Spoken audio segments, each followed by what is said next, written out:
Hi, my name is Brisibi Oyinke Priye. I'm a master's student studying communication culture and media studies in the Coventry University. This short video, which we're about to look into, deals with the surge of the superhero movie genre currently in Hollywood cinema. Now, this superhero movie genre was adopted from comic book characters. So, in this digital story, we'll be going on a journey into this cultural world of superhero movies. What? You don't like superhero movies?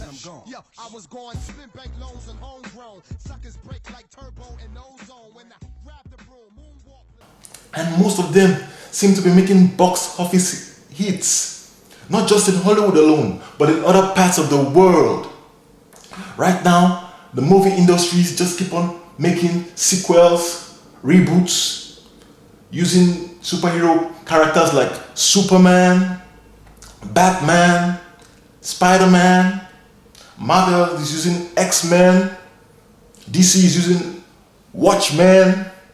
Man, over the years, mankind has always believed in legends, mythologies about people with superhuman abilities. In some folktales, they are regarded as demigods. They come and they fight for the weak. They fight for the ordinary men. They live among men and are considered as heroes, as great men, as warriors, all sorts. In old Greek mythology, you have the likes of Hercules, Achilles. Norse mythology, you have the likes of Thor. You also have the likes of Beowulf. In Africa, West Africa, you have the likes of Sundiata. You have Shango. You have Ogun. In Jewish mythology, you have the like Samson, the one who tore a lion, a young lion with his bare hands. Then you have godlike characters like Jesus. Yeah, the one who defied the law of physics by walking on water, defied death by resurrection, and defied the law of gravity by ascending. Oh.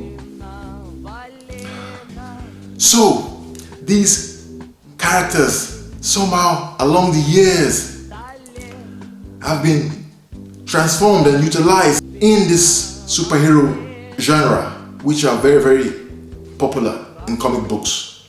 And now these myths have been modernized and now have found their way into modern cultures, in stories, in comic books, and now in movies.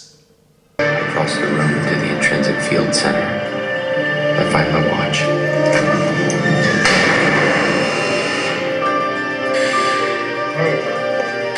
When I get to the door,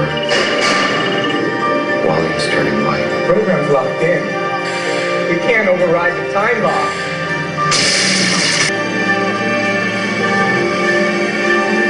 I'm sorry, Johnny.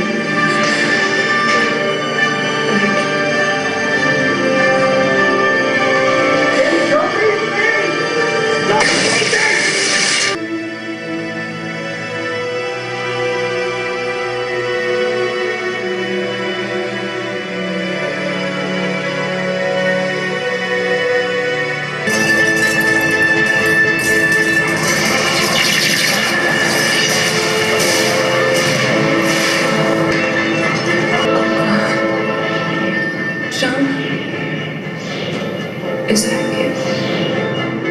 Nations around the world still reeling from this morning's announcement, possibly the most significant event in recent history. We repeat, the Superman exists, and he is American. They call me Dr. Manhattan.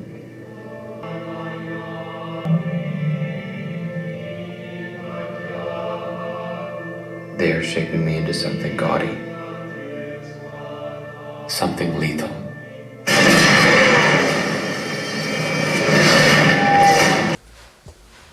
method of research was based on the qualitative research method. I used this method because I was more interested in understanding what attracted audiences to this medium. And qualitative research seems to be the most appropriate way to investigate when dealing with an aspect of visual culture such as the comic book culture. The process that I applied under qualitative research is online ethnography or virtual ethnography. This, according to Hine, involved my being transferred as an embodied research instrument to the social spaces of the internet. Virtual ethnography enabled me to properly observe the way this mode of visual storytelling had a hold on its audience and what factors which made the movie makers detect this genre as a cinema cash cow. During my research into the comic book culture online, I joined a blog known as the Comic Book Realm, and there I found bloggers, right, that were into comic books and graphic novels. Many of them were comic book collectors, and they saw the blog as an opportunity or an avenue to advertise their personal comic book or graphic novel collections. They always talked about the movies which was being made out of the comic books. I've tried to analyze this superhero movie thing, how it affects people, how people can relate to it. And I tried to use the theory of Sigmund Freud. Psychologically, his mind is divided into like three parts: the id, the ego, and the superego. The id is like that source of psychic energy, and which can be uncontrollable. It wants everything, it wants all the desires. The id can be seen as a supervillain, while the ego tries to be like the neutral, the middleman, try to please the id sometimes and tries to please the superego. The superego, on the other hand, is like the conscience, the one who tries to make sure everything is done appropriately. That can be seen as a superhero. Voila!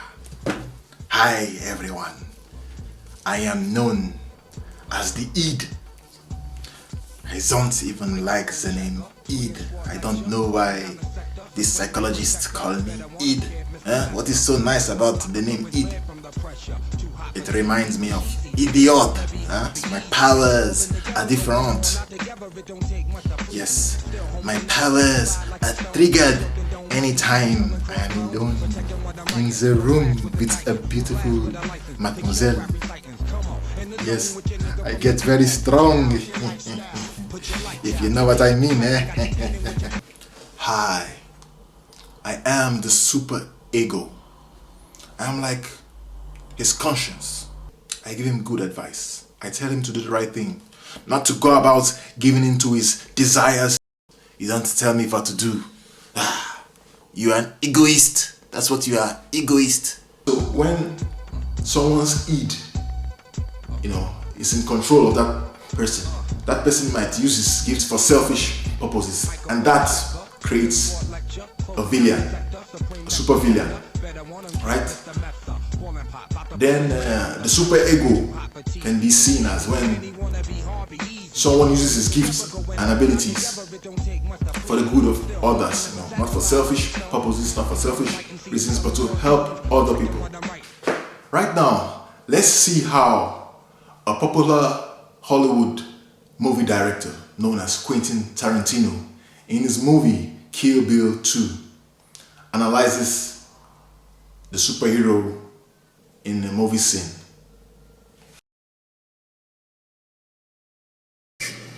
A staple of the superhero mythology is there's the superhero and there's the alter ego. Batman is actually Bruce Wayne. Spider-Man is actually Peter Parker. When that character wakes up in the morning, he's Peter Parker. He has to put on a costume to become Spider-Man. And it is in that characteristic Superman stands alone. Superman didn't become Superman. Superman was born Superman. When Superman wakes up in the morning, he's Superman. His alter ego is Clark Kent. His outfit with the big red S, that's the blanket he was wrapped in as a baby when the Kents found him. Those are his clothes. What Kent wears, the glasses, the business suit, that's the costume. That's the costume Superman wears to blend in with us. Clark Kent is Superman's critique on the whole human race. According to Berger or Berger, we never just look at the thing. We always try to see a thing in relation to how we see ourselves. One movie which I saw years back, when I saw that movie years ago, I didn't really enjoy it. I was looking forward to like action and stunts and stuff like that, but this movie was made in a different way using the Italian neo-realism style. After I started studying here, I now saw it in a different way and I appreciated the director's work. Fritz Campion's own library. This is before the first issue of the comic book hit the stands in 1968. It's a classic depiction of good versus evil. This is vintage. Wrap it up?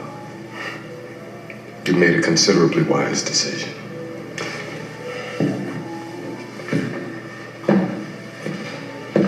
Oh, my kid's gonna go berserk.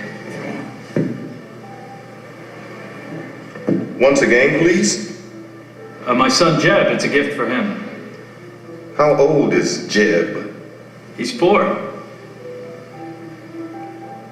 No. No, no, no, no, no. You need to go. Now.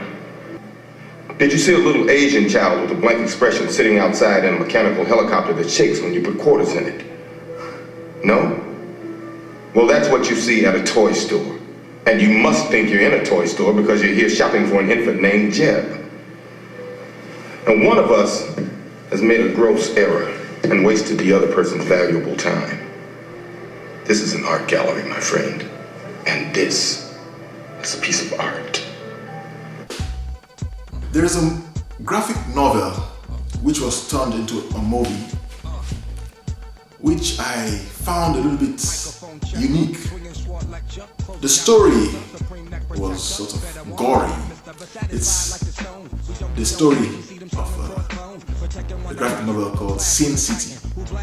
It was made into a movie and I could detect that German expressionism style involved in that movie. The use of light and shade, you know.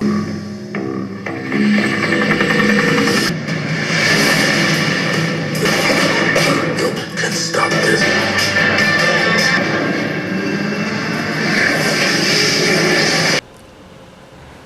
Some believe that the comic book culture is coming to an end due to everything being digital. The comic book culture is going down. But I don't think so. I think this culture seems to rise from the ashes and now has become dominant in modern day media. The comic culture has become like a phoenix that has risen from its ashes, stronger, more influential. They have transformed from paper as sequential art to the screen, from comic books to cinema.